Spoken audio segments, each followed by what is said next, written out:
अस्सलाम वालेकुम students, welcome back to learn with Almas Afzal. उम्मीद करती हूँ कि आप तमाम स्टूडेंट्स खैर वाफियत से होंगे। आज की वीडियो में हम बात करने वाले हैं CS603 software architecture and design के बारे में, यानी कि हम आज से फाइनल टर्म लेक्चर सीरीज़ को स्टार्ट करने वाले हैं। और सबसे पहले thank you so much mid term lecture series पे इतने अच्छे रिव्यूज़ के लिए, इतने अच्छे कमेंट्स के लिए।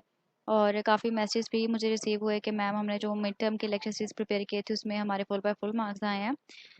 ये मेरे लिए बहुत प्राउड की बात है। थैंक यू सो मच इतने अच्छे रिव्यूज़ के लिए।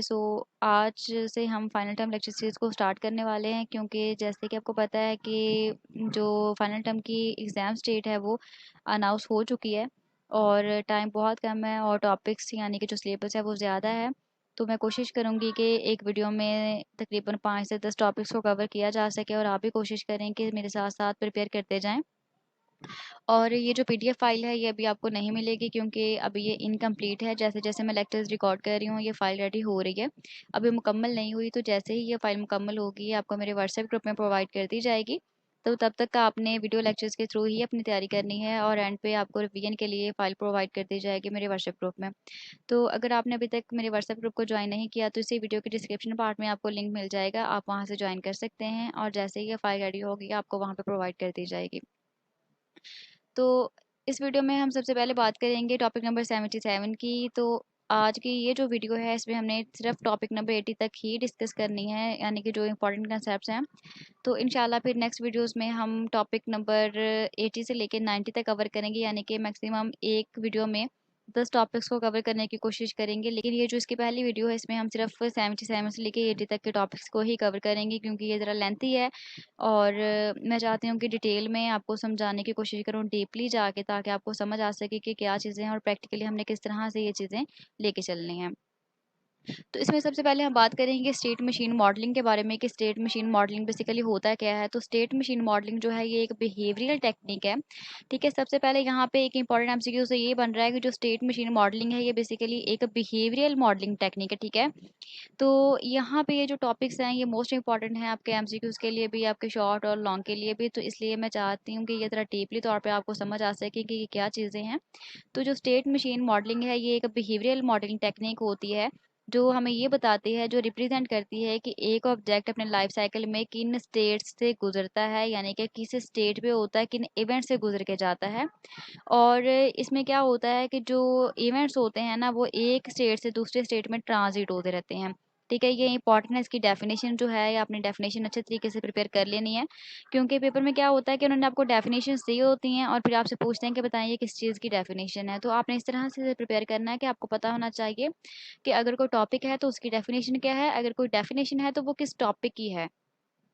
तो ये जो आपके पास बिहेवियरल मॉडलिंग टेक्निक होती है, जो अप्रोच है, ये स्पेशली हमारे लिए यूज़फुल होती है कब, जब हम रिएक्टिव सिस्टम से हम मॉडलिंग कर रहे होते हैं, यानी कि हम यूज़र इंटरफेस को मॉडल कर रहे हैं, कोई डिवाइसेस हैं या गेम का लॉजिक हम मॉडल कर रहे हैं, तब हमारे लिए ये जो अप्रोच हैं ये यूज़फुल होती हैं। ठीक है, ये इंपॉर्टेंट है आपके लिए, तो आपने इन्हें देख लेना अच्छे तरीके से। उसके बाद कुछ इंपॉर्टेंट एमसीक्यूज़ हैं, जैसे कि मैंने आपको बताया कि जो ये अप्रोच है ये हमारे लिए यूज़फुल होती है, हमें ये बताती है कि जो ऑब्जेक्ट है वो किस स्टेट में है। ठीक है, अब यहाँ पे बात ये आती है कि व्हाट इज स्टेट। ठीक है, स्टेट बेसिकली है क्या। तो जो स्टेट है वो एक स्पेसिफिक कंडीशन होती है, सिचुएशन होती है किसी भी ऑब्जेक्ट की, यानी कि ऑब्जेक्ट के लिए अभी फिलहाल जो कंडीशन है, जो सिचुएशन है, वो उसकी स्टेट कहलाती है। ठीक है, अब जो फॉर एग्जांपल अगर मैं आपको एक सिंपल एग्जांपल के थ्रू समझाने की कोशिश करूँ, फॉर एग्जांपल आप ये समझ लें कि एक मोबाइल फ़ोन है। अब वो मोबाइल फ़ोन जो है ना उसकी स्टेट क्या है और उसके इवेंट्स क्या हैं। अब जो मोबाइल है अगर बिलफर्ज वो लॉक है, वो अनलॉक है, वो कॉलिंग पे है या फिर वो चार्जिंग पर है, तो ये जो कंडीशंस हैं, ये जो सिचुएशंस हैं, ये कहलाएंगी स्टेट। ठीक है, लेकिन अगर आप यानी कि यूज़र कोई काम परफॉर्म कर रहा है, कोई एक्शन परफॉर्म कर रहा है, लाइक वो मोबाइल को चार्जिंग पे लगा रहा है या मोबाइल को लॉक कर रहा है, किसी बटन को प्रेस कर रहा है, तो वो जो एक्शंस परफॉर्म कर रहा है ना वो कहलाते हैं इवेंट्स। ठीक है, ये फ़र्क है स्टेट में और इवेंट में। तो यहाँ पे जो मैंने आपको ट्रांजिशन वाला काम बताया, यानी कि जो इवेंट से गुजर के जो स्टेट्स हैं वो ट्रांजिट वगैरह होती रहती हैं, तो इसमें मैंने बेसिकली आपको यही समझाने की कोशिश की है कि जो यूज़र है जब वो एक्शन परफॉर्म करेगा ना, तो वो क्या होगा कि जो उसकी स्टेट्स हैं वो चेंज होती जाएंगी, ट्रांजिट होती जाएंगी। तो ये कहलाते हैं इवेंट्स, ठीक है। अब उसके बाद ट्रांजिशन का मतलब क्या होता है कि एक स्टेट का किसी दूसरी स्टेट पे जाना, ये कहलाता है ट्रांजिशन, यानी कि स्टेट्स की आपस में जो मूवमेंट है वो ट्रांजिशन कहलाती है। एक्शन का आपको बहुत अच्छे तरीके से पता है कि कोई भी बिहेवियर, ठीक है, यानी कि जो हम काम परफॉर्म करते हैं वो कहलाता है एक्शन, आप इसे इवेंट भी बोल सकते हैं। उसके बाद इनिशियल स्टेट में क्या होता है कि जब हमने स्टार्टिंग पॉइंट से काम स्टार्ट करना, फॉर एग्जांपल अगर किसी चीज़ की जो स्टार्टिंग कंडीशन है वो ज़ीरो है, तो वो जो ज़ीरो का नंबर है वो इनिशियल स्टेट कहलाता है। और इसी तरह फाइनल स्टेट का मतलब क्या होता है कि एंडिंग पॉइंट, जिधर टर्मिनेट हो रहा है, टर्मिनेट का मतलब क्या होता है कि एंड हो जाना प्रोसेस का, तो ये इसकी फाइनल स्टेट कहलाती है, ठीक है। 3 से 4 एमसीक्यूज लास्ट में बन जाएंगे इनमें से, तो आपने इन्हें अच्छे तरीके से कवर कर लेना है। उसके बाद हम ये देखेंगे कि हमने जो स्टेट मशीन है सॉफ्टवेयर डिज़ाइन में यूज़ क्यों करनी है। तो अगर हम इसे आसान अल्फाज में समझें तो ये कम्प्लेक्सिटीज़ को कम करते हैं, यानी कि अगर हमारे डिज़ाइन में बहुत सी कम्प्लेक्सिटीज़ है ना, तो उन्हें क्लैरिफाई कर देती है। यानी कि क्लैरिफाई कैसे करती है, विजुअल रिप्रेजेंटेशन के थ्रू करती है। वो आपसे पूछ सकते हैं कि सॉफ्टवेयर डिज़ाइन में जो स्टेट मशीन है वो किस तरह से कम्प्लेक्सिटीज़ को क्लैरिफाई करती है, तो विजुअल रिप्रेजेंटेशन को यूज़ करती है, ठीक है। और जितनी भी पॉसिबल स्टेट्स होती हैं, ट्रांजिशंस होती हैं, उन्हें आइडेंटिफाई कर देती है। और आपका जो प्रोग्राम है, आपकी जो कोडिंग है सॉफ्टवेयर डिज़ाइन है, उसमें जो टेस्टिंग और डिबगिंग है उसे सिंप्लीफाई कर देती है, उसे आसान कर देती है। और आपके जो ऑब्जेक्ट्स के लाइफ साइकिल्स होते हैं उन्हें भी मैनेज करने में हमारी हेल्प करती है, तो इसलिए हम इसे यूज़ करते हैं, ठीक है। अब हम बात करेंगे यूएमएल स्टेट मशीन डायग्राम के बारे में, ठीक है। अब डायग्राम का जो कंसेप्ट है ना, ये मोस्ट इंपॉर्टेंट है, आपके असाइनमेंट्स में भी आता है। तो यहाँ पे आपको पता होना चाहिए कि जो यूएमएल स्टेट मशीन डायग्राम है ना, वो बेसिकली किस तरह की होती है, उसमें उसका जो सिंटैक्स है वो किस तरह का होता है। वो आपसे पूछ सकते हैं कि हमें सिंटैक्स बता दें, हमें बता दें कि या फिर जो यूएमएल स्टेट मशीन डायग्राम है वो किस तरह की होती है। तो उसमें सबसे पहली जो बात है वो आपको पता होना चाहिए कि इसमें राउंडेड रेक्टेंगल यूज़ होता है, ठीक है। यानी कि उसके जो रेक्टेंगल्स हैं वो राउंडेड होंगे साइड से। एरोज यूज होते हैं और लेबल्स, ठीक है। लेबल्स यानी कि ट्रिगरिंग इवेंट का मतलब क्या होता है कि जो एक्शंस परफॉर्म हो रहे हैं ना, उन्हें हम बोलते हैं ट्रिगरिंग इवेंट, ठीक है। अब देखिए फॉर एग्जांपल यहाँ पे मैंने एक सैंपल ऐड किया आपको समझाने के लिए, ठीक है। अब ये जो राउंडेड रेक्टेंगल्स, ठीक है, इन्हें बोलते हैं राउंडेड रेक्टेंगल्स, जो सिरे से राउंड होते हैं, ठीक है। और ये एरोज हैं, और यहाँ पे जो आपको टेक्स्ट नजर आ रहा है ना, ये कहलाता है ट्रिगरिंग इवेंट, ठीक है। इस तरह से आपको इनकी पहचान होनी चाहिए।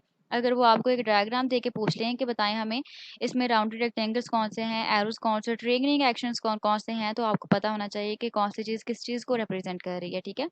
उसके बाद है मॉडलिंग स्टेप्स, ठीक है। अगर वो आपसे शॉर्ट क्वेश्चन में ये पूछ लेते हैं कि how to model a state machine, कि आपने एक स्टेट मशीन को किस तरह से मॉडल करना है, तो आपको स्टेप्स पता होने चाहिए उसके। तो इसके बेसिकली 5 स्टेप्स होते हैं। सबसे पहले आपने ऑब्जेक्ट और प्रोसेस को आइडेंटिफाई करना होता है, आपने किस चीज़ को मॉडल करना आपको ये पता होना चाहिए, ठीक है, आइडेंटिफाई करना। सेकंड, आपके पास तमाम स्टेट्स होने चाहिए, यानी कि आपने जो जो स्टेट्स बनानी है जिसके लिए आपने रेक्टेंगल्स यूज़ करने हैं, वो तमाम जो स्टेट्स हैं उन्हें लिस्ट डाउन कर लें।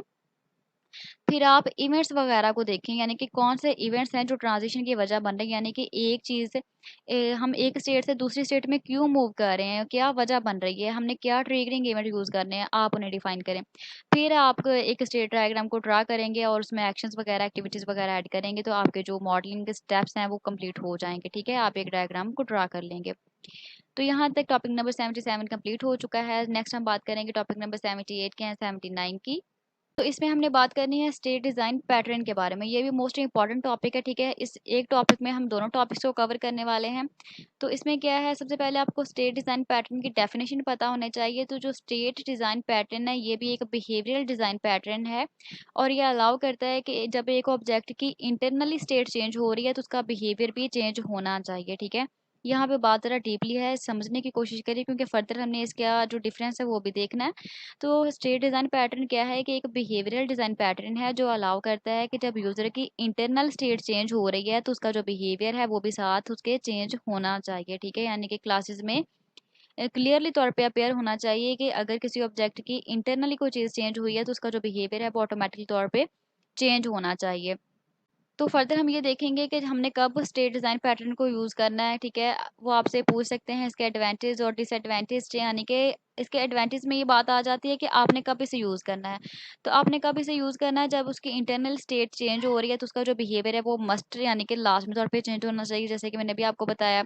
तो अगर आपके कोड में बहुत सारे इफ एल्स स्टेटमेंट्स हैं तो आप उनसे छुटकारा हासिल करने के लिए भी इसे यूज़ कर सकते हैं, ठीक है। और थर्ड वन, यानी कि आपके पास मल्टीपल स्टेट्स हैं और आप हर स्टेट का जो बिहेवियर है उसे यूनिक बनाना चाहते हैं तो आप इसे यूज़ कर सकते हैं, ठीक है। अब फर्दर हम इसके कुछ एडवांटेज देखेंगे। एडवांटेज क्या होते हैं कि ये कम्प्लेक्स कंडीशनल लॉजिक को सिंप्लीफाई कर देता है और जो ट्रांजिशंस होती हैं उन्हें मुकम्मल तौर पे ये क्लियर कर देता है, एक्सप्लिसिट कर देता है, ठीक है, और ओपन क्लोज प्रिंसिपल को फॉलो करता है। यानी कि इसमें जो न्यू स्टेट्स हैं वो इसी तौर पे ऐड हो सकती हैं। लेकिन इसमें मसला क्या, इसका ड्रॉबैक ये होता है कि हमें हर चीज़ के लिए एक अलग से क्लास बनानी पड़ती है। तो इससे क्या होगा कि जो डायग्राम है वो बहुत ज़्यादा बड़ी हो जाएगी, कम्प्लेक्स हो जाएगी, ठीक है। तो इससे क्या होगा कि जो क्लासेस के नंबर हैं वो इंक्रीज होंगे, तो डायग्राम बड़ी हो जाएगी, यानी कि बहुत सी चीज़ें ऐड हो जाएंगी। तो फिर सेकंड ड्रॉबैक क्या होता है कि यानी कि जब हमें हर क्लास के लिए जब हमें डायग्राम को बड़ा करना है तो उसमें जो बहुत सी ओवरकिल यानी कि बहुत सी फालतू चीज़ें भी उसमें ऐड हो जाएंगी, तो ये ज़रा कम्प्लेक्स चीज़ को फिर इंक्रीज कर देता है, ठीक है। फिर नेक्स्ट आपके पास टॉपिक नंबर 80, इसमें हम बात करेंगे comparison of strategy and design pattern के बारे में, ठीक है। मैंने अभी आपको बताया कि हमने कंपैरिजन यानी कि डिफरेंस को भी देखना है। तो स्ट्रेटेजी का मतलब क्या होता है कि इसमें हमने एल्गोरिथम की फैमिली को देखना होता है, डिफाइन करना होता है, यानी कि इनकैप्सुलेट करना होता है हर एक को, और उन्हें इंटरचेंजेबल बनाना, यानी कि वो एक दूसरे से चेंज हो सकें। तो स्टेट में क्या था कि मैंने जैसे अभी आपको बताया कि अगर किसी चीज़ की इंटरनल यानी किसी ऑब्जेक्ट की इंटरनल स्टेट चेंज हो रही है तो उसका जो बिहेवियर है वो भी चेंज होना चाहिए। तो ये आपको पता होना चाहिए कि जो स्ट्रेटजी पैटर्न है ना, ये एक एल्गोरिथम है, यानी कि एक्सटर्नली तौर पे स्ट्रेटजी पैटर्न में क्या होता है कि अगर आपको चेंजिंग कर रहे हैं तो वो एक्सटर्नली तौर पे होती है, लेकिन स्टेट में क्या होता है कि इंटरनली तौर पे होती है। लेकिन ये दोनों जो हैं ये सेम स्ट्रक्चर रखते हैं, इनका कंटेक्स्ट सेम होता है और ये मल्टीपल इंटरचेंजेबल क्लासेस रखते हैं। लेकिन इसमें डिफरेंस क्या होता है कि इनके पर्पस का और बिहेवियर का डिफरेंस होता है। डिफरेंस सिर्फ इतना सा है कि जो स्ट्रेटेजी पैटर्न्स हैं ये एक्सटर्नली तौर पे काम करते हैं, लेकिन जो स्टेट पैटर्न है ये इंटरनली तौर पे स्टेट को चेंज करता है। तो ये इतना सा डिफरेंस आपने याद रखना है। तो यहाँ तक टॉपिक नंबर 80 तक के जो इंपॉर्टेंट कंसेप्ट्स है वो कवर हो चुके हैं। होप्स हो कि आपको समझ आई होगी इन चीज़ों की। तो वीडियो पसंद आई हो तो लाइक लाजमी कीजिएगा, अपने फ्रेंड्स के साथ भी शेयर करें, और अगर चैनल पर नए हैं तो चैनल को सब्सक्राइब लाजमी कर लें ताकि आने वाली वीडियोज़ आपको मिलते रहें। फिर मिलते हैं इंशाल्लाह नेक्स्ट वीडियो में, तब तक के लिए अल्लाह हाफिज़।